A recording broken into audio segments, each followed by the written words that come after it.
Okay, thank you so much for being here this morning once again. We appreciate your presence, Zane.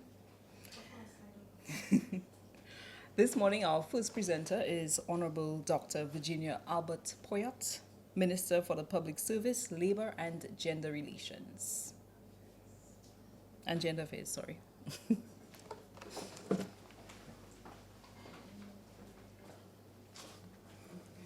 Good day. It is a pleasure to address you on a very significant meeting that I attended from the 4th to the 5th of December in Santiago, Chile. That meeting was the 66th meeting of presiding officers of the Regional Conference on Women in Latin America and the Caribbean. Our delegation comprised of myself as Minister with responsibility for Gender Affairs and the Permanent Secretary, Mrs. Sheila Imbert, who is Permanent Secretary for Gender Affairs and Labor. At that meeting, we discussed a number of issues, especially looking at what we call a review of the Beijing Platform for Action. In 1995, in Beijing, China, the United Nations organized the 4th World Conference for Women. And at that conference, they formulated the platform for action to achieve gender equality globally. And as part of the delegation, we were able to influence the contents of that document. And next year will be 30 years since that document has been around. And St. Lucia also presented its report on our achievements with regards to gender equality. And when we speak of gender equality, we speak of in the work environment, in the society, legislations, and everything else, so that men and women are treated equally. Equal pay, equal work for men and women, and therefore we were pleased that we are planning for the big conference. They were planning for the big conference, which will be held in Mexico next year, where they will celebrate the 30th anniversary. So at the conference, I was able to speak to a number of issues, and one of the critical issues that are emerging now is the issue of care.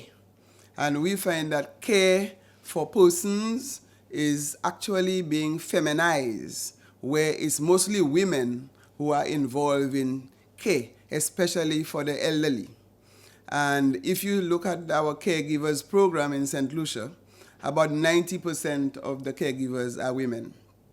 And therefore, we ask whether women are adequately compensated for care and whether they are adequately trained to take care of persons. And it is an issue that St. Lucia will be paying very close attention to. And our census in St. Lucia is leading in terms of an aging population. We notice that the persons who people live longer, and therefore we need to ensure that we have care. We have health and care for elderly persons. And it is an area that the government will have to pay very close attention to, because many people are left in isolation, especially men. They abandon the children, don't come back to look after them in their older years, and therefore they are relying on caregivers to support them. They don't have social security, they don't have any form of revenue, and therefore we have to continue to focus on that. It was a very fruitful meeting, very successful, and we look forward to implementing some of the decisions taken at that conference. Any questions? Okay, thank you.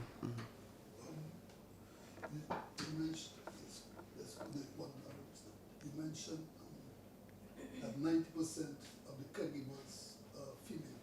Mm-hmm. But is there any avenue for males to join into that sector? And also, you talk about training for these persons. Would they be attached to the Department of Social Affairs, Social Welfare, and you mentioned health, so how would you intertwine social welfare and health and care for the community? Okay, well, currently the caregivers program is with the Ministry of Equity, and they have over 600 caregivers in St. Lucia. Recently, they had graduation ceremony for 198 caregivers at the cultural center, and I did not notice any man in that group. And one of the issues the caregivers speak to is some of the people that they have to handle are very heavy, and therefore women are not able to handle them, and therefore we would need men in the program to assist them to care for these people. And it may be an issue that the Ministry of Equity will have to pay close attention to. But what we also have is we have elderly care attached to the Ministry of Health. So there must be close collaboration between the Ministry of Equity and the Ministry of Health so that we develop a comprehensive program on care, especially for the elderly. And the training sessions, who would supervise, who would undertake this training session? Well, right now they are already undergoing training. They were, as I said, the graduation ceremony we had, that was as a result of the training. So many people have entered the program without prior training. So we are saying that this has to be mandatory, where before you become a caregiver, you must undertake some form of training on how to conduct this activity. So I think right now what we have done, we are actually playing catch up, where we are actually training people who are already on the job. But if we develop a program on how to care for elderly, government will ensure that people go through the training before they become a caregiver. Okay, Madam Minister, you will have a meeting with the representatives of the First National employees and management as well. What's the outcome of that? Well, the meeting hasn't been held yet. We are due to meet them Wednesday morning. Okay. Yeah. So why the meeting didn't take place? They were not available. Who The First National Bank. Any other questions? No, that's good. Thank you. Okay, thank you very much. Have a good day. All right.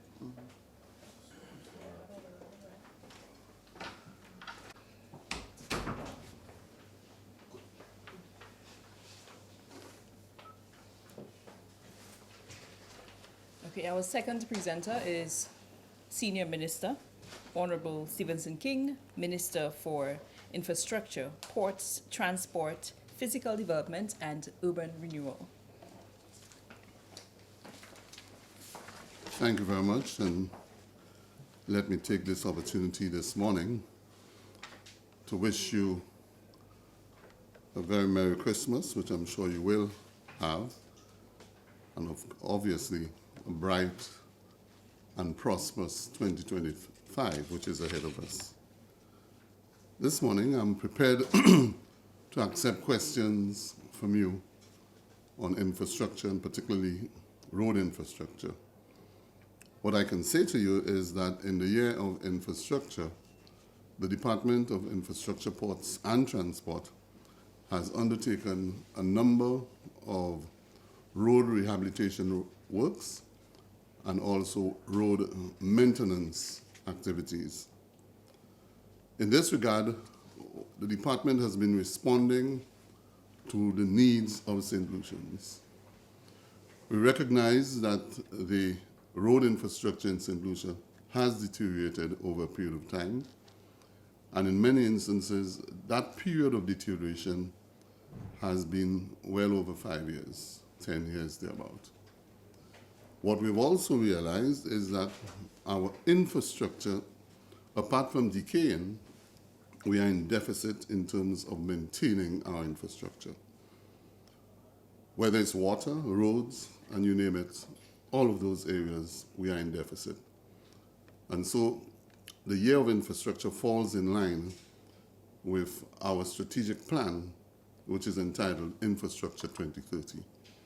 What it does, it challenges the government and the department particularly to, one, bring the existing infrastructure up to date and to forecast the needs of the country by the year 2030, which I believe is the year that we should look for a great takeoff into a much brighter future.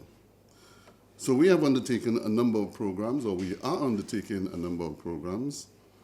We've got the program of rehabilitation under what we call RIMP 5. And RIMP 5 is really a road improvement and maintenance program. Okay, road improvement and maintenance program. That coupled with the program for the year of infrastructure, where we are looking at major communities to give attention to the main road infrastructure and community roads also. And of course, we have the normal ministries program, which is called the maintenance program, okay? The road maintenance program. So if I should give you quickly, and then I will allow you to ask questions. As we speak, under the RIMP program, we are currently in the Viewfort North constituency, where we are undertaking the rehabilitation, reconstruction of the Zabon-Bellevue Road, estimated at some $10.4 million. That road is under construction as we speak, and we are making some very positive progress on that road. In Canaries, we are currently undertaking the rehabilitation of the Riverside Road, and it includes a bridge and, of course, retaining structures along the river to protect the road. And we're looking at the potential of taking that road further upstream to provide an opening for a waterfall. Soufrière Fontaine-Jacques, not yet under construction, but we have just completed the scope of that work, and we're looking at the Fontaine-Jacques Road, which will take you into Mini, and the figure on that is $15 million. Work started last week in Micoud North on the La Pointe Road, estimated at $9.9 million. We had a meeting with the community so as to engage them and to facilitate them with the necessary information for that project in this particular community.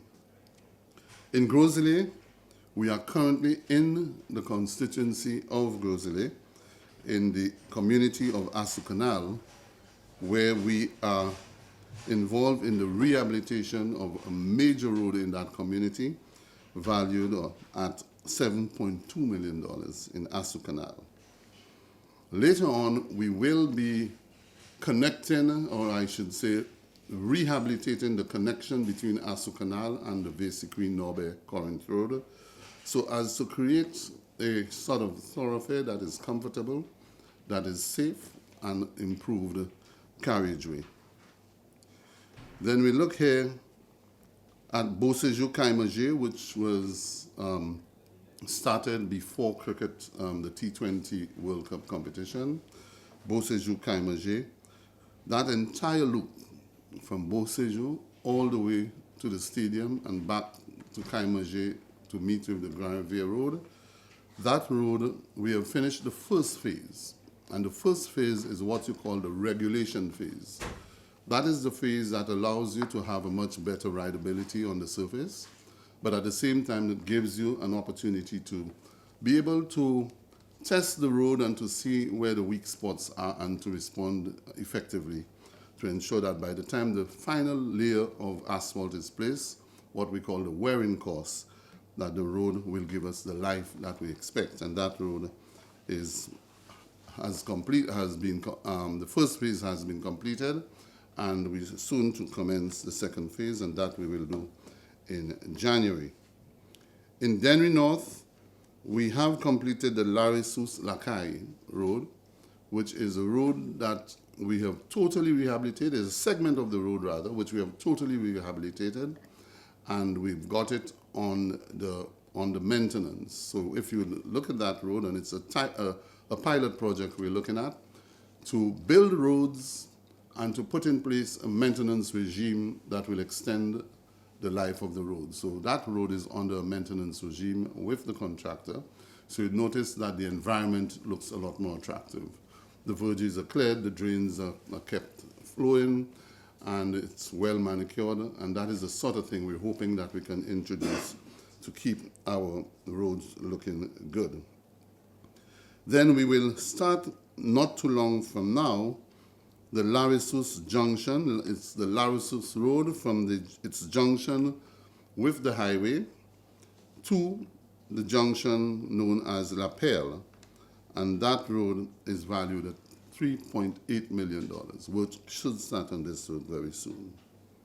In Vieux-Fort, we have completed a small community road called Canals, and also Cedar Heights, where we have spent $2.5 million at Cedar Heights, and Canals, just over $750,000. We will be returning to Cedar Heights to do some more work in that community to provide some more what I call tertiary connecting roads. Then some of the roads to be constructed under the investment program through the Citizens Investment Program upon the signing of the agreement will be the Asuba Road in Babonneau, followed by the Catin Road in Labrie, the Bois-Joli Road in Dennery South, Mahu Road in Micoud North, Coubaril in Castries South, and Castries East, a road which straddles the three constituencies of Castries East, Castries North, and Central, the Chabot Waterworks to Chaussee Road. So from the Chabot Junction all the way down that road will be reconstructed, and we are hoping that we can start that as soon as possible, notwithstanding the fact that we've seen some signs of the aging and failing infrastructure of Wasco, who have been on that road almost every week repairing some of the damaged pipelines. So this is really a list of some of the roads that we have attempted, or we have completed, and we are about to start. Some we have completed, some are ongoing, and some we're about to start. Chaussee Road is under rehabilitation. It is being constructed as we speak. But the department took a very, what I call, strategic decision, where we insisted that before we tackle Chaussee Road, we should change the water infrastructure. So the government has spent some $2.6 million on changing the water lines along Chaussee Road. And that might be one of the activities that we will have to continue throughout the city of Castries. Because what you have beneath the ground as water lines are actually asbestos pipelines. And we need to move away from asbestos. They have been sitting there for more than 60 years, and so we need to put it. So now we've gone in and put in proper lines, PVC pressured pipelines that can take the pressure. This has caused a little discomfort on the part of the general public, even though we attempted working both day and night to speed up the process. But the problem we have encountered is as you put in those more, if I should say, rigid lines that should last a longer time and save us any damage after we've completed the road. As you pressure test those lines, it must be pressure tested, then you find that some of the weaker lines that are already decaying are beginning to erupt. And we've had reason to, on many occasions, to respond to that sort of situation. But hopefully, reclamation of the surface has started, and the contractor is beginning to prepare for paving. We're hoping that by next weekend, we would have paved from the Chaussee junction with Marshall Road and Jeremy Street. We should have paved that section with what we call the regulation layer. It would give us time to at least monitor the road to see how it's behaving, and if there are any weaknesses in the surface, then we'll be able to detect and repair properly through the test. And if there are any leaks in the line, we'll also be able to pick that up and to be able to do what is necessary. So Chaussee Road. We're hoping that when we have finished Chaussee Road, we'll then launch a road rehabilitation for the city of Castries, where we'll tackle road by road, street by street. And some of the most critical streets and road in the city of Castries would be Jeremy Street, Bridge Street, Manuel Street, and Brazil Street. Those are the critical ones. Those are the ones heavily trafficked, and those are the ones that need to have the kind of pavement that can resist the volume of traffic that it accommodates. The East Coast Road, the West Coast Road is one which has caused much pain, and I should say Millennium and West Coast Road. It has caused much pain to a number of us, particularly me. And I say this because of the structure of that project. It's a project that the British government has gifted to the people of St. Lucia. And the St. Lucia government comes in and gives the necessary support in terms of technical support and personnel for management of the road, and where necessary, anything outside of the ambits of the grant agreement, then the government of St. Lucia is called upon to deal with that, with those situations. So in Roseau, for example, where you have a number of vendors along that road, the British government will not take up the cost of relocation. And so the government of St. Lucia has to find the land, make the land available, and to relocate those people. And what we're going to be doing there is really putting in a sort of how you call it, a plaza sort of for those vendors.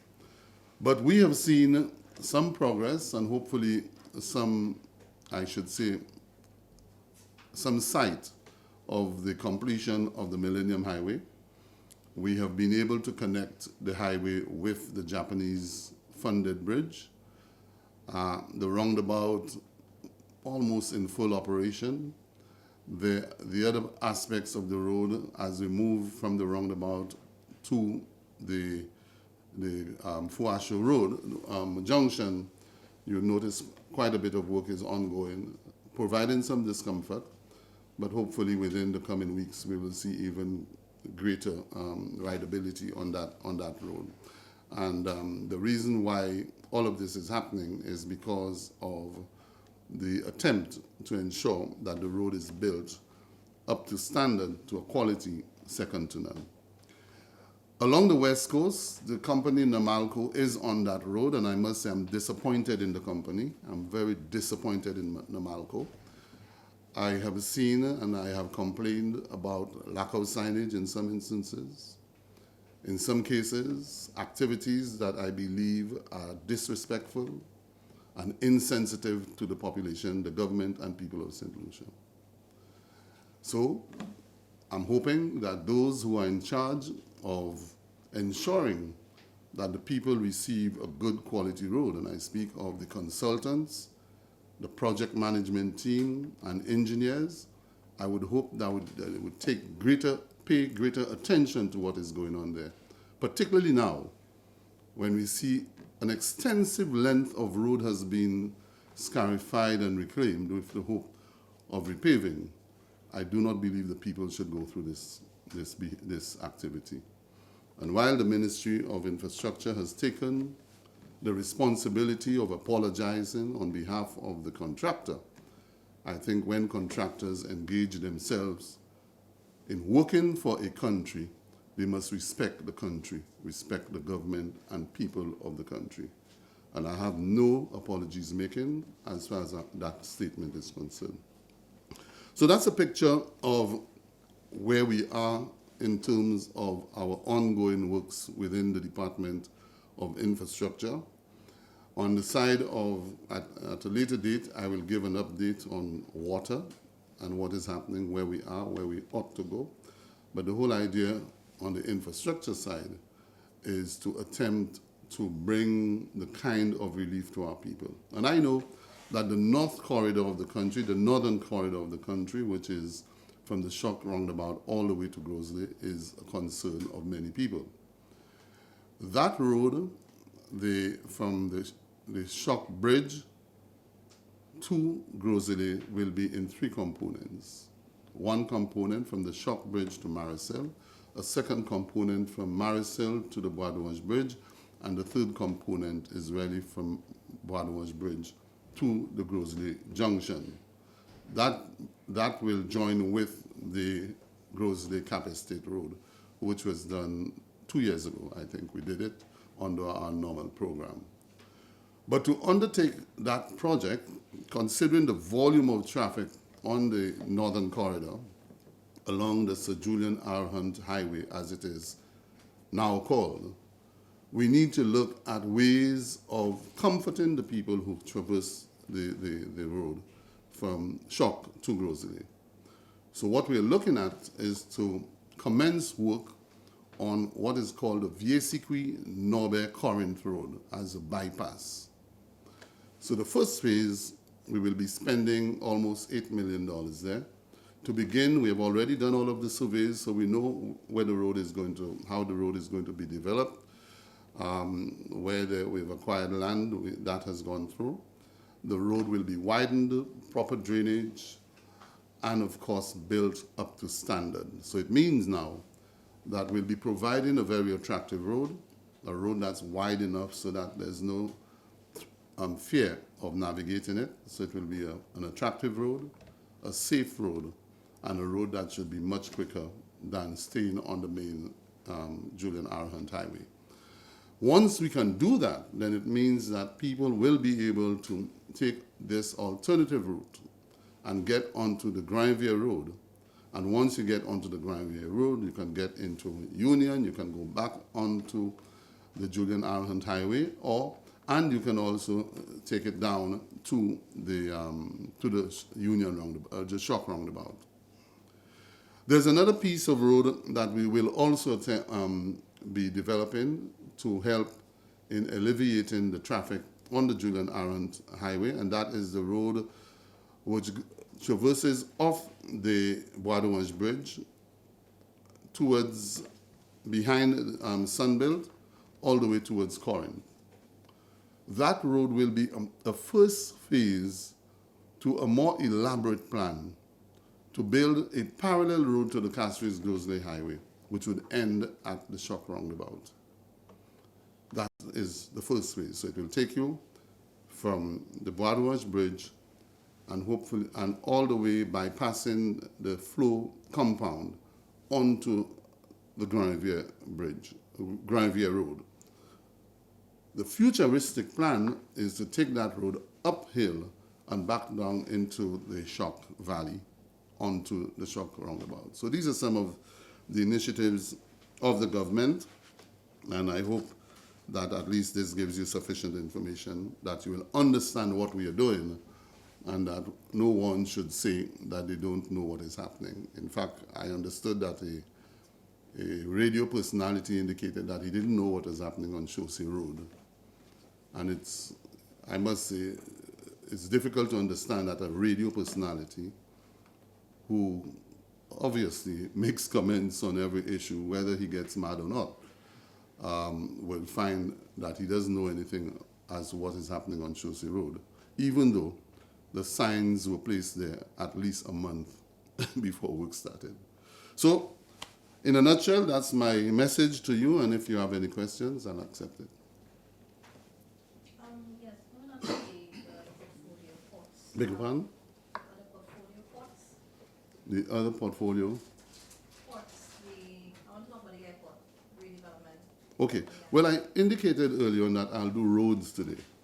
I will return and do ports, I'll do water, I'll do public utilities, energy, etc. When will we get So you on the ports? I can give you that first thing in the year. First thing in And if you want it next week, I probably can give it to you next week. Okay? A comprehensive report on ports. Good morning, Mr. Minister. How are you? I'm doing well. What plans are being taken to ensure that newly reconstructed roads are built to high standards, considering durability? You know, a lot of the trucks on the roads,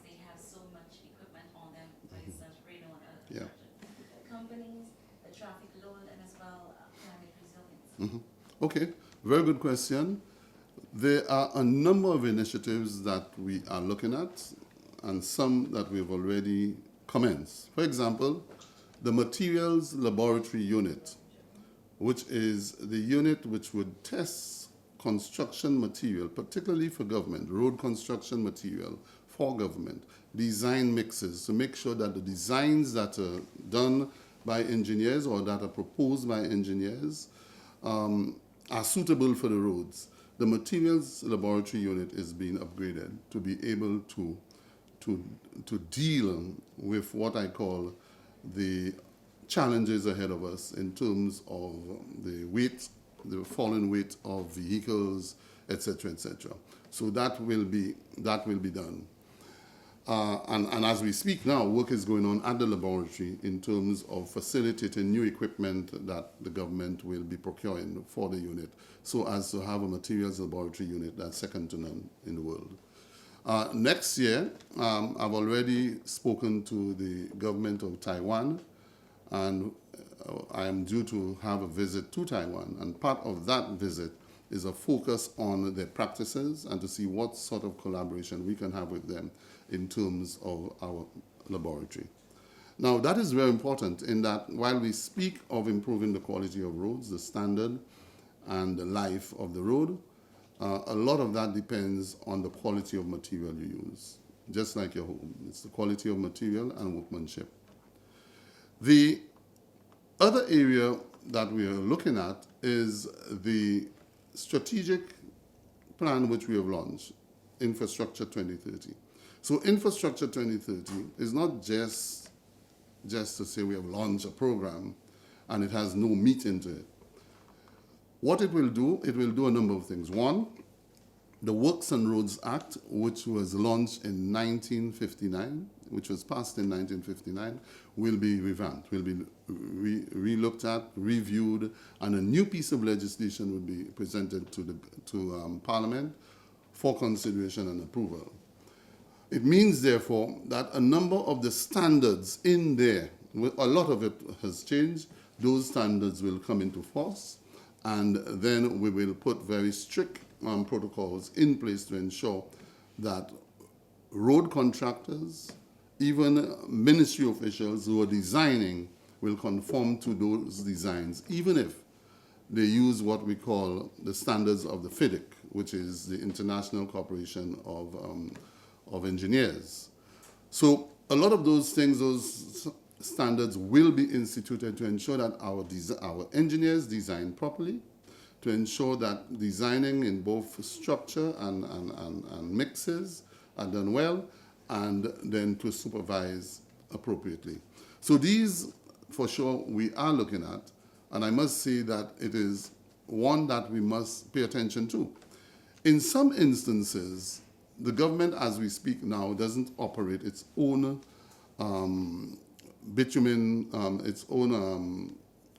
plant, okay? So when we look for asphalt, we go to the private sector to get the asphalt. They're the ones who mix the asphalt for us. The standard has to be that any quantity of asphalt you purchase from a private sector entity, it must be tested, and only if it succeeds the test, it must be applied. In some instances, some of that material fails, yet still there's no penalty. And therefore, the legislation now will introduce penalties, and to ensure that if the manufacturer fails to meet the standard, that material can be removed, and of course, the right standard met. We have had situations in recent times where we have seen the use of asphalt in repairing some of our roads, and soon after it is repaired, you see it flaking off, deteriorating, the pothole returns. And what we discovered, again, was that the producer of the asphalt doesn't have a quality control manager. And even when he produces, somewhere along the line, there seemed to be negligence in ensuring that the material is tested and the right action is taken to withdraw the material. What we found when objection was raised on this matter was that the plant was malfunctioning, that a particular part within the plant to be able, that regulates the mix design in terms of the quantity of bitumen as against stone and sand, etc., wasn't regulating as it should, and so the quality that you got was bad. So there are a number of actions we've got to take.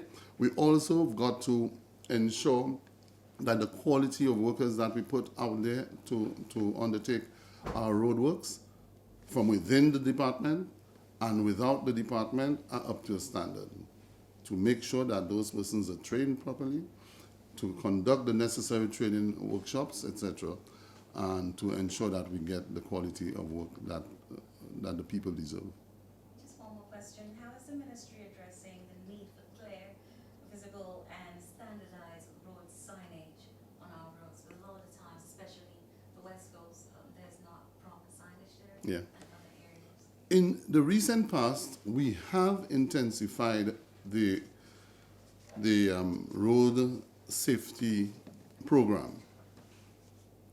I'm sure you would recognize. We have seen more signs going up in recent times, more signs. We have seen an intensification of what we call crash barriers, okay, along the roads. And not only the implementation of those crash barriers, they are now all put in with reflectors, so you can see them. The budget this year, we increased the allocation to give us the latitude of replacing old signs. A lot of old signs, outdated signs all over the place. We are replacing that. All of our signs are done in accordance with international standards. They are standardized. But what we have to do is to be able to replace. One of the problems we encounter, however, in many instances, a vehicle knocks down a sign. The insurance company doesn't pay, the owner doesn't pay, the police cannot give us the information, so as for us to go and get them to replace it. So all of these things are being considered, both in the legislation and in our regulations, to be able to stay on top of this situation. Road markings, we have seen an effort at road markings. We are looking at the quality of material that we often get from the producers and, of course, the suppliers. And one of the areas that we want to improve is the quality of road marking paints, to make sure we get the correct quality, either thermoplastic or some paint that allows you not just to put a white line on the road, but to put a reflective white line that you can see it once any light flashes on it, to assist, particularly at nights, to assist motorists on the road. So we're looking at all of those things. We have just ordered a new piece of equipment, a more modern, because we've had it before, more modern piece of equipment, and that is what we call a pothole patcher, which also has the proper equipment on board to also do road markings. So even if you go and do a pothole and you of course develop or design, you get rid of the line, you can easily put it back right away. So the number of initiatives we are looking at, the British government has more or less, through the Millennium West Coast Highway Program, has agreed to assist St. Lucia in putting a national road safety program. And there's some public consultation that has started, and hopefully we will see a tremendous improvement in signage, road markings, signaling, and of course road safety furniture, to ensure that people are safe and that they have the very best roads to traverse on, whether on foot or by wheels. Mr. Minister, with all the roads going on, but lately we've been getting a lot more complaints from the bus drivers, especially the Mini Bus Drivers Association. And I speak of the Southern Belt, especially Choiseul, Saltibus. They say some roads have been abandoned for years. Is there some mechanism where the ministry, lays or seeks dialogue with the NCOPT in terms of Yeah. what are the major and relevant ones that Very well, very well. Yes, we do. In fact, we have commenced some collaboration with the NCOPT. And one of the areas that we have looked at and we have started working closely with them is that of being able to keep the ministry abreast with some of the shortcomings on the road network, whether it's potholes or otherwise. We met with the president recently, and we sort of more or less crystallized that arrangement. We haven't signed anything, but we have crystallized what I call the understanding between the ministry and the NCOPT, so that they can supply us with information as that information is ready from them. We are also on the verge of engaging two individuals, in addition to our engineers, who should be in a position, the zonal engineers, to be able to get the information to the chief engineer's office and for the chief engineer to program.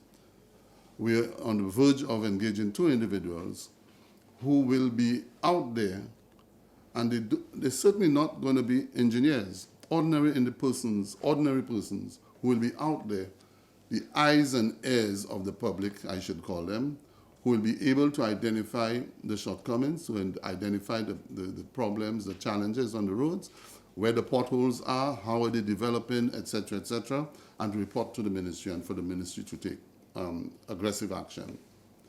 But one of the things I think we need to intensify is that of proper or adequate budgeting to be able to respond. Your budget cannot be the same as it was the last year. So that is another area we're looking at. So as we put those persons on the ground, then we'll develop programs that will allow us to respond in a timely manner, so that we don't get to the situation where we are at now. One area we have not, I should say, mastered within the Department of Infrastructure, and that is to put in place a system in which you build a road, as soon as it's built, to put it under what I call maintenance protocols, and then allow it to live its lifespan and even extend its lifespan by proper intervention, and to schedule new roads and to do the same. So if you are able to do that, if you take Chaussee Road, for example, when Chaussee Road is completed, the intention is that Chaussee Road will immediately go under a maintenance protocol arrangement. It is for ongoing inspection. Ongoing inspection. Do not wait when it starts deteriorating, when it starts graveling and all the rest of it. Ongoing inspection. And inspection to be able to observe the behavior of the road, because every road has behavior. If you walk on the roads, you'll see a behavior of the road is that it's graveling. The mixes on, you see the gravel coming off. Another one, you'd see what is called alligator cracks, cracking of the road. It means something is happening underneath the road. And if you're able to intervene in a timely manner, you can avoid many things. We've had landslides in this country. In fact, the Bad Little, one example. When the last slide on the Bad Little, when the road came down. And there are individuals who said that prior to that slide, long before, there were cracks appearing on the road. Yet still, no intervention. So these are some of the things that we're looking at so as to improve the road network, improve the quality of our roads, to have a proper maintenance regime in place, and to have it in such a way regulated that we can not only just build new roads and wait until it is unusable, but also to maintain those roads and to be able to build new roads and keep the network in a fine and pristine condition. Yeah, that's right. That's one second. Two more questions, one for regional, final one. Yes, I'm saying, this one I know is a long-term future, but just briefly, the question of bus stops along the city of Carthage, you know, and more and more we see buses, we see people waiting for buses. You know, there's not enough bus stops. It's more sidewalks, and you know, I know there's been talk about the northern and the southern, you know, bus terminal. What kind of progress? What is the public look forward to in terms of, you know? Yeah, very well. A very good question too, in that there are two things we need to take into consideration. And I have started talking to the NCOPT about it, and that is one, the size of our buses.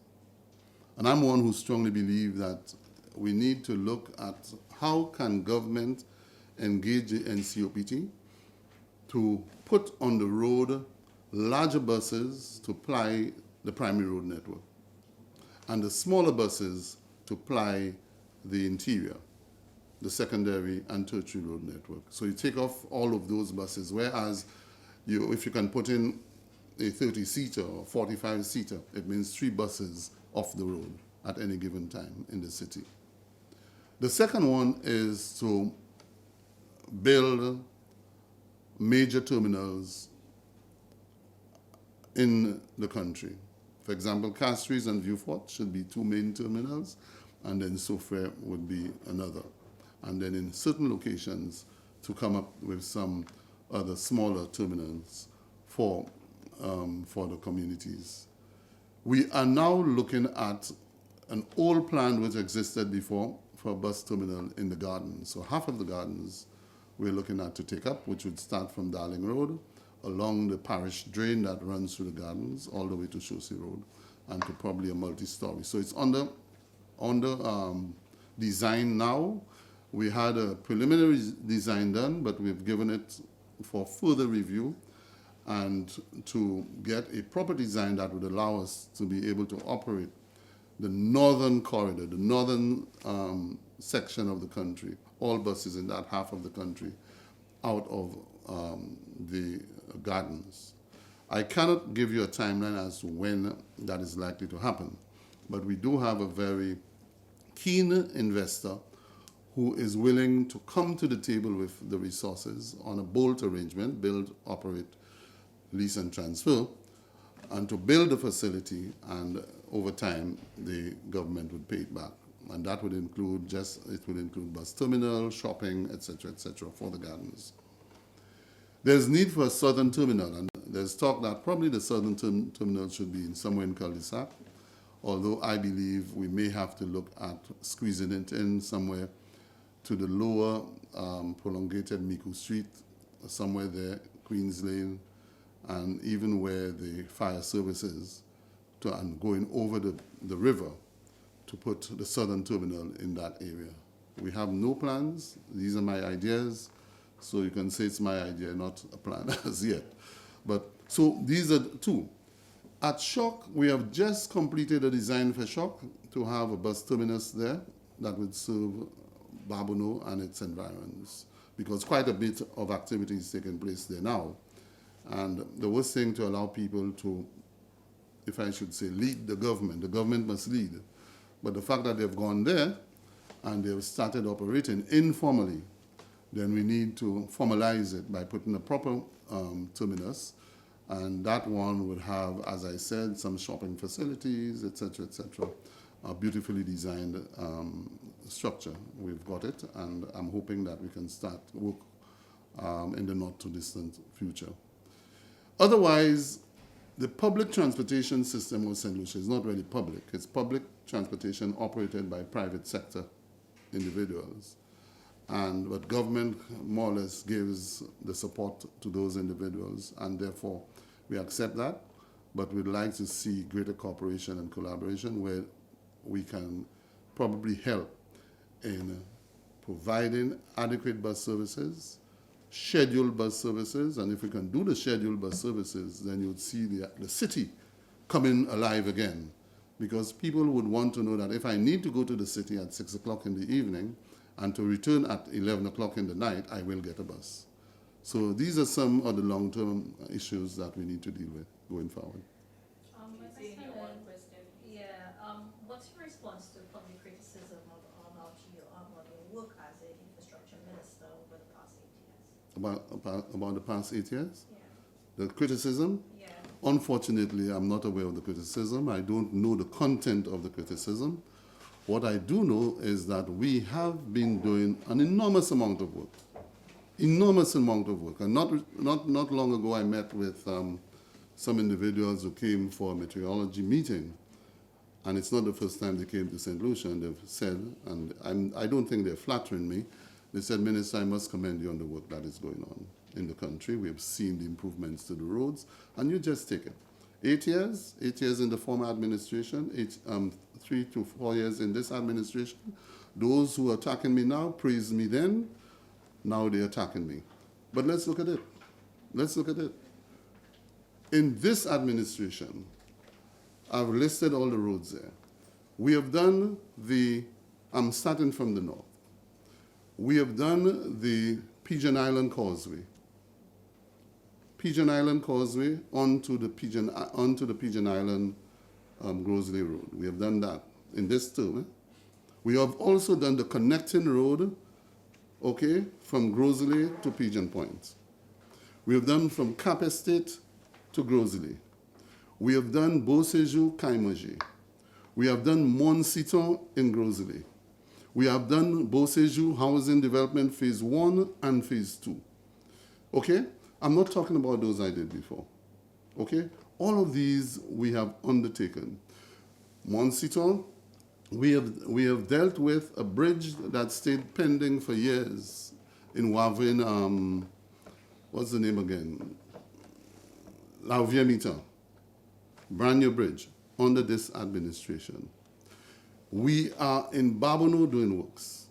We have done works in Marigot, new roads in Marigot. In fact, I didn't even list the 2 other roads we're going into Marigot to do. Okay? We have done the Venus Road in Ancillary, Venus Ancillary Road. A road which remained undone for more than 8 years. In this term we did it. Okay? We have gone in Bellevue, we're doing it now. We have done roads in Vieux-Fort South. Okay? In Labrie, we have done the Majomel Road from the city, from the town, the village, Majomel. We have done sidewalks in Labrie, Auger. We are now coming to do the Auger Road. We have done the St. Jude Highway from St. Jude Hospital all the way down to the Larissus Road. We will be completing that by doing Larissus to the fiberglass bridge near DSH.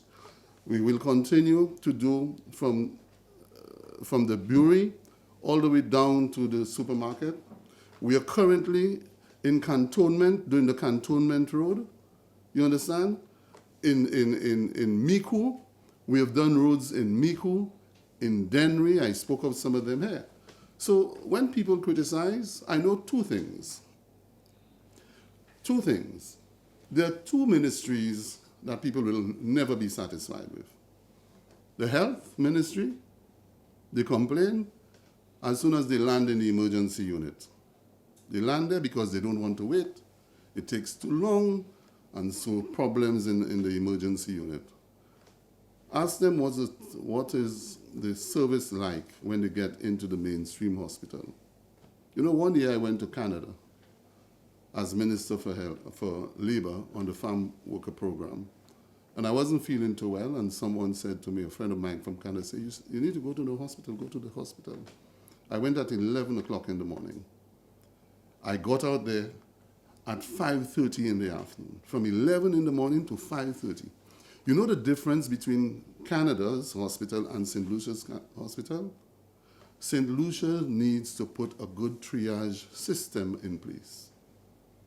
In every hospital I've been to around the world, you go in with a problem, they ask you for your name, they go over, ask you for name, etc., address, say, okay, sit here.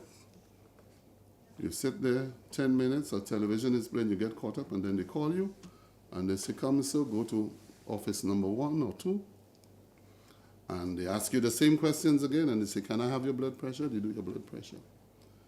That system is a system that allows them to kill time while they attend to people, but at the same time to detect who is urgent, which is an emergency and which is not an emergency, because some people run to the hospital with a headache. So by the time you check yourself, 4, 5, 6 hours have gone. And at the end of the day in Canada, when I finished, they said, "You're all right, sir." I said, "So what do I do?" "Well, I'll give you a prescription. You go down the road and buy some Aleve." You understand what I'm saying? So health is one department, one ministry that is open to attack. Infrastructure, I say to my people at infrastructure is the ministry that's under the microscope 24/7. The moment you leave your home and you set foot on the pavement, whether by foot or by wheels, you're under scrutiny. Because everybody will complain about the condition of the road. What I would like to tell you is that Infrastructure 2030 strategic plan is designed to deal and to address with a number of shortcomings in the system. If it is applied effectively, we will see a better environment of infrastructure in the country. But it also calls for investment, greater investment in infrastructure. And many times the question is, are we prepared to pay for the investment? Are we prepared to pay for the investment? I heard the opposition complaining about the price of fuel, but they didn't complain about the imposition of a fuel levy at the time of $1.50 on every gallon of gas. But they're complaining now about the price of fuel. This country must be developed. And the only way we can develop it is by investment of the people into the development of the country. One of the reasons why you see some countries advancing so rapidly and they're developing so positively is because the people invest in the country. So I don't worry about persons who want to criticize my work or to attempt to denounce what I'm doing and to attempt to question whether I am performing as I should. I know I am doing a good job. And I'm not saying this, I'm not the one saying that. That's what people say to me. I'm doing a good job. But I can never accept good as the hallmark. I can never accept it. That's why continuously I continue to put things in place. Otherwise, I would sit back and say, okay, I'm doing good, and we wouldn't have a strategic plan in place as we speak. The Department of Infrastructure is the only department with a strategic plan as we speak. Only department. If I'm wrong, I'll come back tomorrow morning and apologize.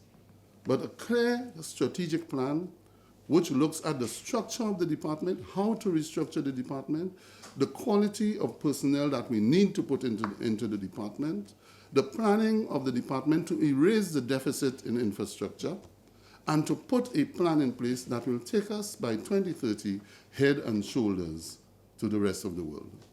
And that is what I'm focused on, not on the noises that we hear out there from empty drums who have failed to make any contribution, positive contribution to the development of this country. Thank you.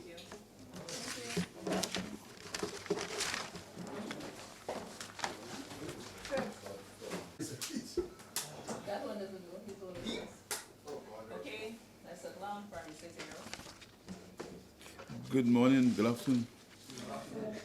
I want to announce that the construction of the administrative complex in Vieux-Fort is scheduled to commence in the first quarter of 2025. This is the second time that the complex will commence construction.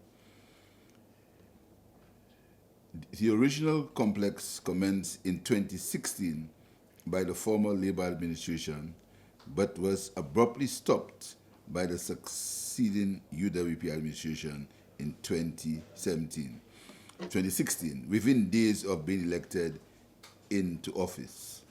When the United Workers' Party stopped the complex, millions had already been spent by the NIC on the foundation of the the complex. That action led to legal implications that are ongoing. The Viewfort complex is another promise of my administration that is being honored. I promised the people of Viewfort prior to general elections of 2021 that an SLP government will correct the wrongs and build the administrative complex in Viewfort.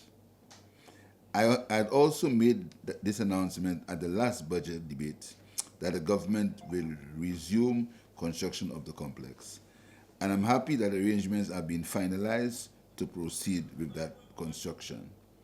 The government will maintain the original design, and I can confirm that there will be a theater to host cultural events in Viewfort in the new building. I've had consultations with the parliamentary representative for Viewfort South, who has been constantly agitating for the construction of this complex, and he is exceedingly happy that the government is proceeding with this project. Construction of the complex will be under both agreement undertaken under the aegis of the National Insurance Corporation through a bold program with the National Insurance Property, NIPRO, which is a subsidiary of the National Insurance Corporation. So NIPRO will be doing the bolt for the Viewfort complex, the Viewfort administrative complex, which will include a theater for performance of people in the South. Questions? How much contract? No, it's going to be built for a bolt, so the contracting process, the tendering process has not started yet. Mr. Prime Minister, what would be the status with the compound, the facility, the location of the venue? What has been? No, there's enough room there. It's There's enough space there. So the Wasco building that is built, then there's enough space for the complex. There's enough space, and there's going to be a theater also, a theater, yeah, for the people to solve. Amphitheater, yes. So what are some of the major services that? No, it's administrative complex, hosts government offices, because there's the expansion of Viewfort, we need more government offices. And it's a complex, but importantly, there'll be a theater, which is very important for Viewfort can have conferences. They will make a huge conference center in there, so Viewfort can host conferences, etc. In conjunction with the expansion of the South as it's happening now. Regarding still in the South, the airport redevelopment project, SLASPA last week announced that the contract with OCC had been terminated. Yes, it has been. We did ask, there was a bit of concern as to whether this would cost the country any money or SLASPA. No, I think you should have. The SLASPA has given all the details. As you know, the government the government has a watching brief because that project has been conceived by SLASPA with the OECC. And there's certain things that you must know about that contract. That contract, the largest contract in the country, was given by direct award by the last government. And it was the only contract that was tied to a contractor and a bank. Yeah? And many things have been said, many of them untruths. And like, why is it possible to do X and not Y? The contract for the airport was not a tender. It was not a tender. It was given to a contractor. There are the contractor was working with SLASPA. SLASPA and the contractor were in constant contact, not the government as such. The SLASPA, a subsidiary of the government. The government has a watching brief. The government takes responsibility because the government is contingently liable for the debts of SLASPA. But the government was not directly involved. It is not our government. There's communication that showed that the former Prime Minister instructed SLASPA. That has been said by SLASPA. It has been verified. There was an instruction, and there's correspondence to show that the former Prime Minister instructed SLASPA to go this way. So what's happening now is SLASPA and the and the firm, the OECC, amicably decided that they would part ways. So that arrangement meant that OECC would have moved on and allowed SLASPA to continue. That took some time, so then SLASPA took the legal way of termination of the arrangement with OECC, so that not because there's any need for bad blood, for conflict, but to allow the project to continue. And that's the question, to allow it to continue to continue. So what will happen is SLASPA will engage other contractors through tender to complete the control tower. And in terms of the terminal building, I could not in my good conscience, and I've said so before, cause the construction of a building that no one else would have been given a chance to do anything. It was a direct award, direct given to a firm. So what we've done now, and it was built on the basis of the technical word for it, I think, is as you go. Build, you have a major builder and you build as you go. So you build piece now, then build another piece. There was absolutely no bill of quantities for the construction of the airport. No bill of quantities. And that's the irresponsibility that I have to manage. What is happening now is that a firm was contacted by SLASPA to prepare a bill of quantities. So you have an idea before you start as to what the airport should cost with space for contingency. That has been prepared, and that is going to go to tender early in the new year. The tendering process will be international, open tender, and the contractor will be appointed to construct the terminal building. What about financing for this whole project? Well, as you know, the government abandoned our PPP. There's been an airport development tax that's been collected, so that airport development tax is being collected, and there was also a loan with the OECC, a loan with the OECD that was tied to a loan with the Taiwanese Import-Export Bank. That will remain, and then there's a consortium of banks who already have made finance available, so we'll continue in that vein unless another option comes to mind.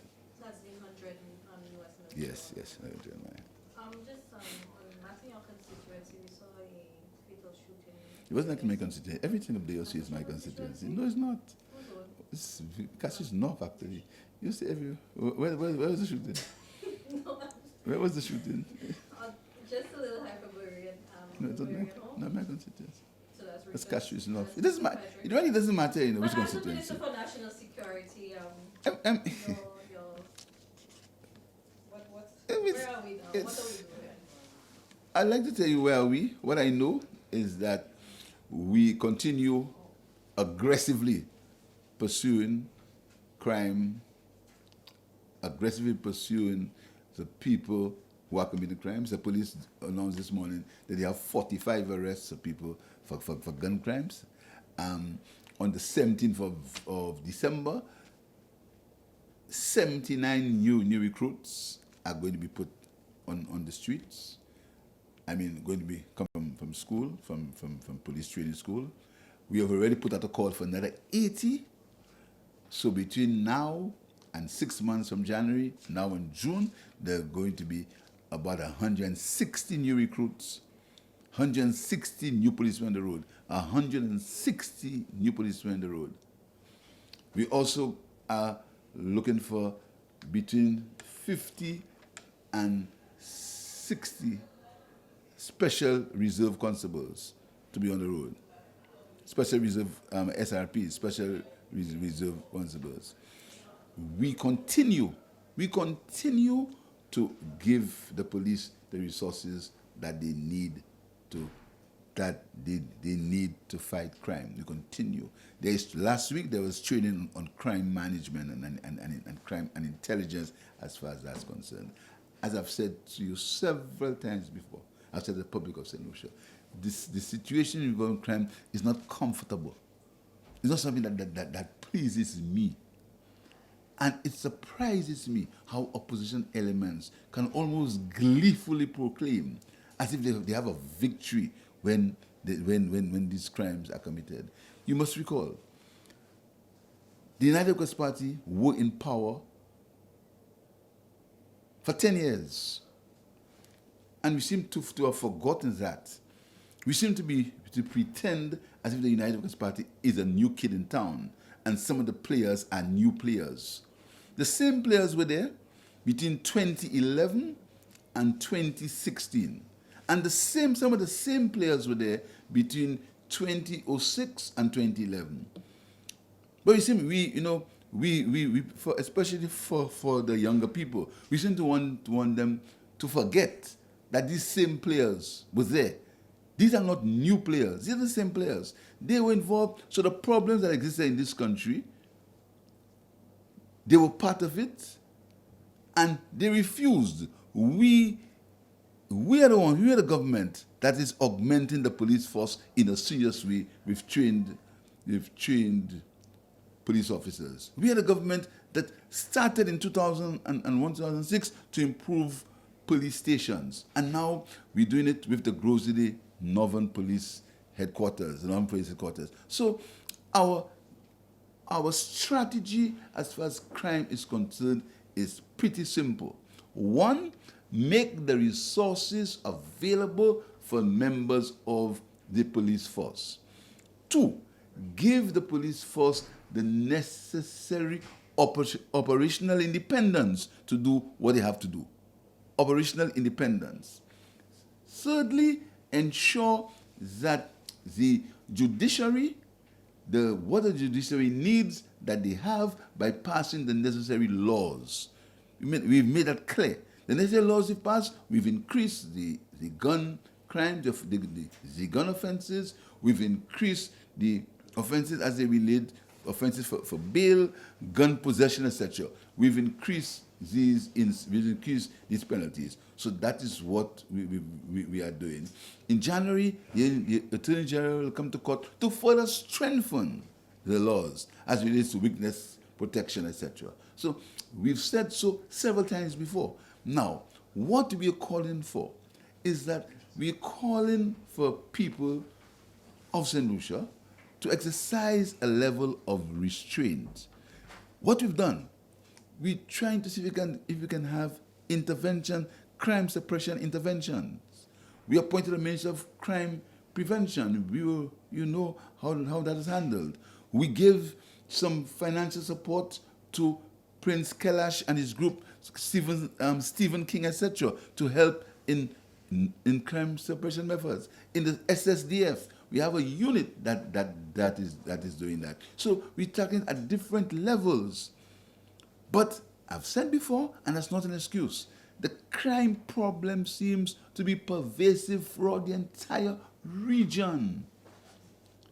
And that's no excuse, but that is a fact. So the government is very concerned. We continue to be concerned, but we have laid out our strategy, and we hope that the elements of the strategy will unfold. But there have been some successes. But the firearms continue to come in, but the firearms continue, but we still have some successes in the recovery of firearms. It's a very worrisome situation that I'm not comfortable with. Good morning, Honorable Prime Minister. There was a conference that St. Lucia has lost its visa access to the United Kingdom. You know, sometimes I prefer not to comment on these things because it gives legs to what's absolutely lies. Now, you know, I have made myself a promise that I have a country to run. I have to live what's happening in this country. We have the highest level of tourism arrivals in St. Lucia's history now as we speak. We are projecting 4.5% economic growth for next year. That's what I have my eyes. So these lies are things that I wouldn't even like to comment on. The fact is, that's not true. St. Lucia has not lost its visa access. St. Lucia, like all over every country in the world, has the electronic entry requirements, like any country in the world. We've not lost our visa access, and what's happening in England has nothing to do with St. Lucia. It's a worldwide situation, and we have not lost our visa access. We've not. Like anywhere else in the world. We've not. What happens everywhere else in the world has to happen. I just want to make one point before you go. And I didn't want to comment on that, but there's a document in the place that I've signed some document as it relates to SLASPA and renting of the fuel farm. Yeah. Now, I want to make it abundantly clear. You cannot find one document with my signature on it. Never. And the document that was being bandied around, I have it. I have it, right? And if you want it, you can take your picture and tell me if you see my signature on it. Bring the camera.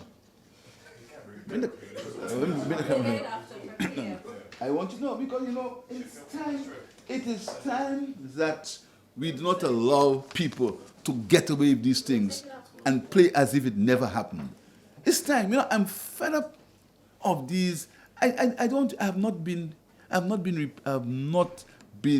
need to defend myself because it's lies. I've not been responding to these kind of things, but they seem to be going and going and going and going. But the time will come, and I'm going to put you and tell you that from January, the Labour Party is going to begin to defend itself. The Labour Party is going to begin to defend itself from January. So all those who believe that they can say whatever they want about the Labour Party, continually lying, continually misinforming, continually spewing out just lies and slander, the Labour Party is going to be defended after this. But so you can never, the 2013 document that this gentleman was speaking about, that he had banding around the place, is right here. Right here. And if you look at this signature, my name from since I was born is Philip Joseph Pierre. You can never find.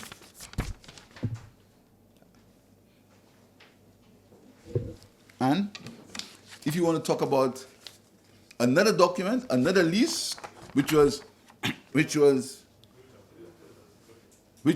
2017 lease, you have it right here, you can never find my name on it. But I don't tell the press to do their work, But sometimes you hear that people call out politicians and say that's not true. But the president just seems reluctant to do it. Why are we reluctant to call people out? When I lie, call me out.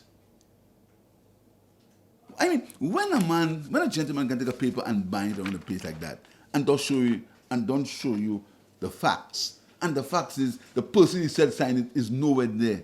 That is something that needs. So we're going to. What I'm going to do, I'm going to make a scanned copy available for you, and we share it for you. I mean, the government, the ministers don't sign contracts. And it's not in my government. We don't sign contracts. These are done by permanent secretaries. And SLASPA, how can a minister sign a contract for SLASPA? SLASPA is an independent board.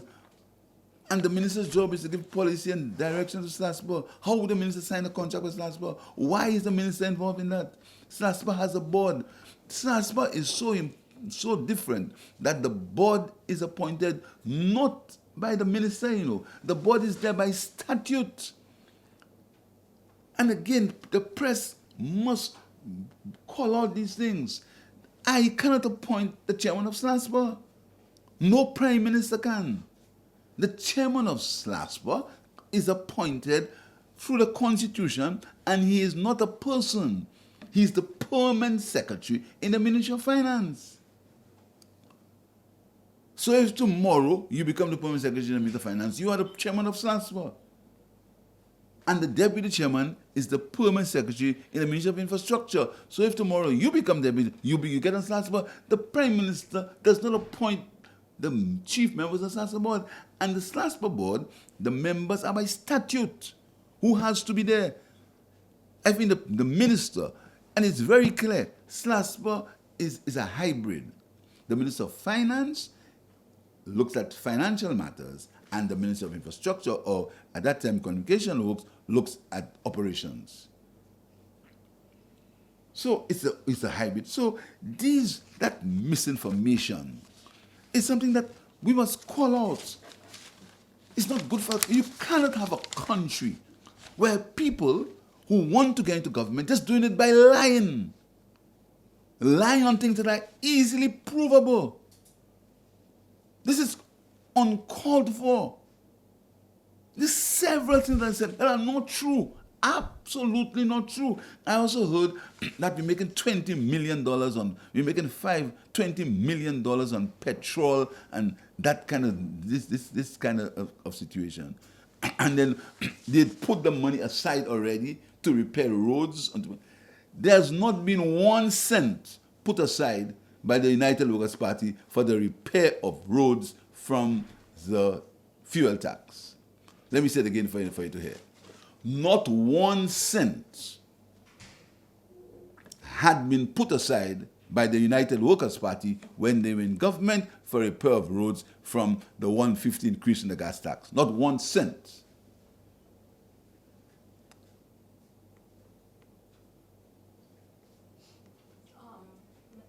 I don't know if you heard anything, but we are not getting complaints from some, I guess, mothers about the family court on the delay, I guess, in payments of the child maintenance. That basically is I have the concern administrative. I'll have to ask to inquire into that, but that basically, that has been, I've heard to myself. But I'll have to, it's not about, you mean from the parents, from the fathers? Well, from the moms, actually, but No, I mean the father's not paying. no, well, no one knows why. I think from what I got from family court, they're saying it's an issue with the process. Yeah. So I don't know. And They you see- did not indicate it was the father's not paying, but neither of them knows. So it seems to be an issue with family court itself, an administrative issue. It's the same way about fuel. There's never been any black box. Lockbox. Not 1 cent. You can't find 1 cent that is put aside for anywhere for any fuel, any fuel tax. Not a cent. That's not true. Never happened. Not true. What will happen is that very soon I'll be announcing the formation of a sovereign wealth fund for St. Lucia. So showing the St. Lucia government is serious about generational wealth and is serious about creating savings. So we're going to come to cabinet very soon and then parliament with very innovative legislation for sovereign wealth fund, where the St. Lucia government will begin saving something for the future of this country. This is going to come to cabinet. Just briefly, Prime Minister, I know it's a very delicate matter as of now. We're talking about the halls of justice. There's been dialogue between the Catholic Church. Lots of dialogue. What would be the latest on this? Lots of dialogue within the church, because the Catholic Church has some concerns. We are involved in intensive dialogue, but we have no conflicts. What we have now is dialogue. I can assure you that we have no conflict. We seek no conflict with the Catholic Church. We will not have any conflict with the Catholic Church. We're going to end up with a win-win situation as far as that's concerned. I can assure you. So as of now, the project would say something. As of now, could we say it's an ongoing project? As of now, it's an ongoing project, but discussions are very active. We have active discussions. But I can say to you that as we speak, there's no deadlock, nor there's any conflict, nor there's any problems. There are discussions because there are some concerns by the Catholic Church. Is there a possibility that there might be some adaptations to the electrical we are going to work with the church. We're going to be that has been my style. It's been my style. Discussion, compromise, consensus. This is how I operate. This is how I operate. This is how I operate as a prime minister. I don't profess to know everything, nor do I pretend that I'm an expert on everything. I'm not. I know people get me annoyed when I say that, but the fact is, I believe I take the decisions after consensus, after discussion, after looking at all the pros and the cons, and discussing with my colleagues and discussing with the stakeholders. I come to a decision. That is how I operate. That's how I operate. Because, in effect, I'm a servant leader. My job is to see about the benefits of the majority of the people. That's how I operate. When will we see the completion of Martin? When will we see the completion of custody suites? Custody suites, in fact, yesterday I called the contractor about that. Custody suites is a series of unfortunate events, I've told you so. Toilets came, they got broken, but I understand the toilets are here. I understand the doors are here. So I'm not giving a date, but very, very soon. But it's really a series of unfortunate events. Something always, that custody suites are real. I mean, you can see it for yourself. The toilets came, they came back broken. The same one, they sent back the same one's broken. It's a real, that is, you know, something that's unfortunate, as if, what do you say in patois? En maudissement. Seriously, I mean, it's really, really unfortunate. That's a real sad one. Start, broken toilets, it's very something else. Okay, so cabinet is not going to be on. So next month is the last cabinet. So I'll see you to wish you a Merry Christmas. We will probably have some refreshments for you, something better, yeah. So we can share some. He has a recipe, we don't need this. Huh? He has a drinking compass, we don't want it. You don't, yeah, okay. Keep him out of the drinking. But okay, thank you very much. Which come back, right?